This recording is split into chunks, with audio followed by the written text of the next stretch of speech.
Yeah, I guess I need to pick up kind of from where I left off on the last ramble. Keep in mind, folks, these are just rambles, and I'll justify in the same way that Anton justifies at some point of, oh, I'm just simply idea dropping. So I'm just trying to flesh out different uh, logos patterns through grammar, which Wittgenstein suggests is the boundedness that we're in. But it was also interesting to note. Um, where at the end of Wittgenstein's life, a particular engagement with, I'll say, that which is paranormal, or that which is uh, of the theos. He seemed to develop a religious stance in his life, and I think this might have been found through symbolic causation, such that one's environment, what one, in the philosophical realms, one would say one is intending, and the intent of one thing is found, a response is found in another human, where this would satisfy scientific methodology, or what we would say is kind of an empirical description of what is going on in other humans, as opposed to saying this is what's going on in one's universe, in one's um, kind of I want to put up whatever is suggested, as opposed to saying I want to find the opposite of it, to place a mirror next to it, such as to reroute it inversely from itself. And so any conditional, anything that you follow the lines of, make certain to lay down funhouse mirrors and mirrors around and about, and then slowly move your focus away from the item at hand onto strictly the reflection at hand, or get to the point where the distinction between that which is doing the reflecting and that which is reflected are considered the same thing. Now, this comes down once again to uh, the participle lines in grammar, and the adherence to finding an importance in the distinction, and to suggest that one's feelings are feelings of something, one's senses are senses of something.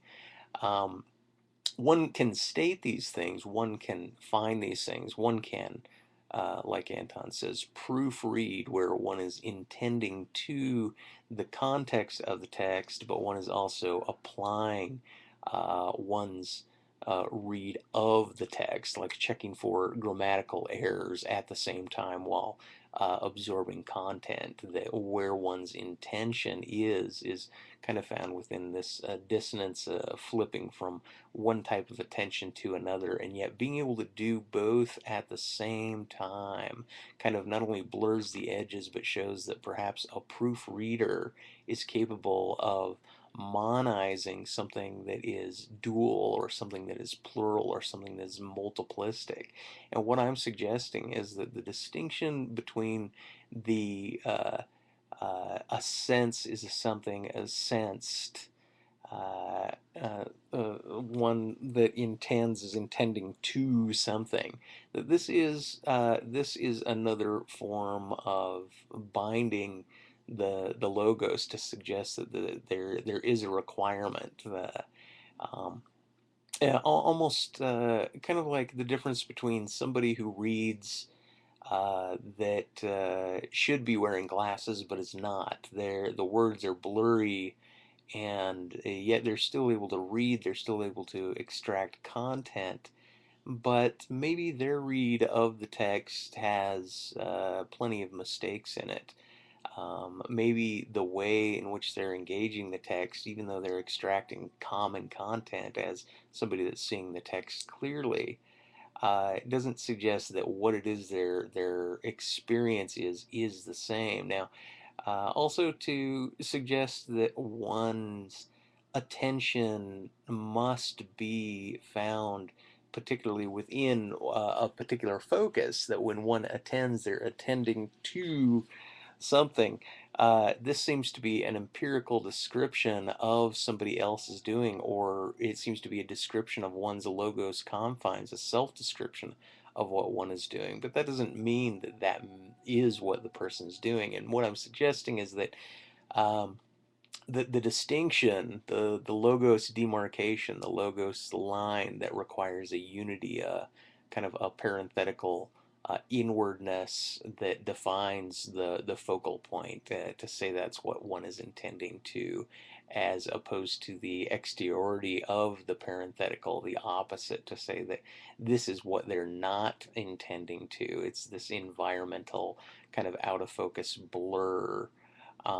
See, I can use the logos to describe this phenomena and have other people agree with the phenomenon, but what would it mean to not only find opposite of that, but to find mirror to it? That my attention, yeah, this idea that one is radiating out, or that the environment is radiating in its data towards itself, and that somehow um, this is, Anton will utilize design as a replacement for the I, in terms of suggesting that at some point the I becomes a temporality that is moving, and that it dissipates, in terms of our suggesting that the I is ever present, that the I becomes absent.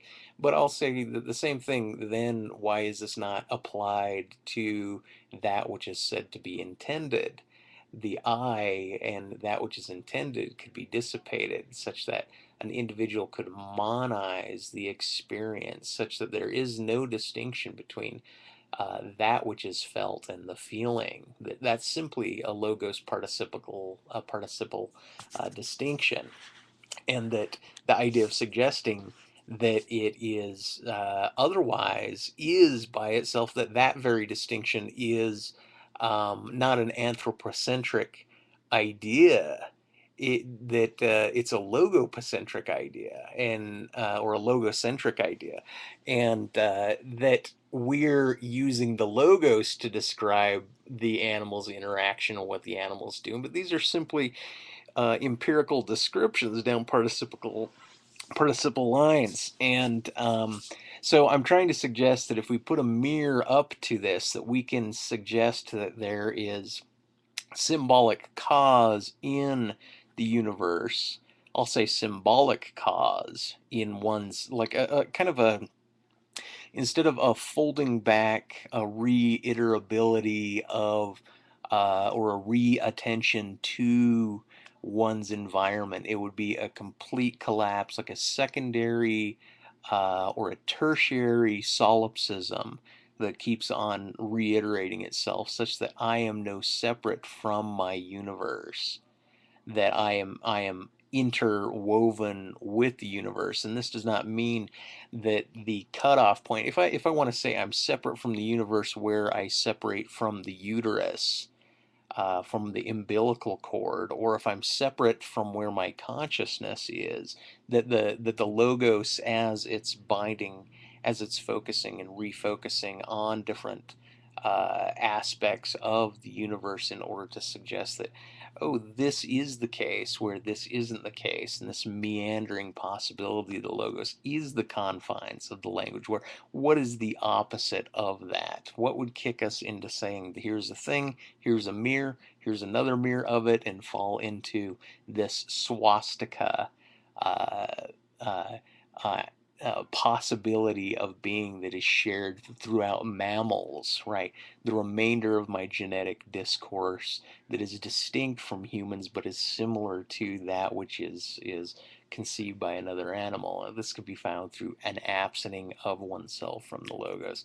This is kind of a reiteration. I'm not certain if people are following it, but it's in a separation between the empirical description of the world bonded with the scientific methodology, and it's to suggest that there is something beyond that which is not being disclosed. It's something, and to say that one will not go there is showing that they're bounded within, let's say, paradoxes of reason, or reasonability, sense, and sensibility. They want to move there. That they're slow. They're only okay coming out of the water if they're going to reside on the surface of the water, but they won't just say there is air and I am in the water. For whatever that metaphor is worth. Okay, thanks for listening to my poetry of the day. Oh yeah, it's been a real pleasure. Pleasure.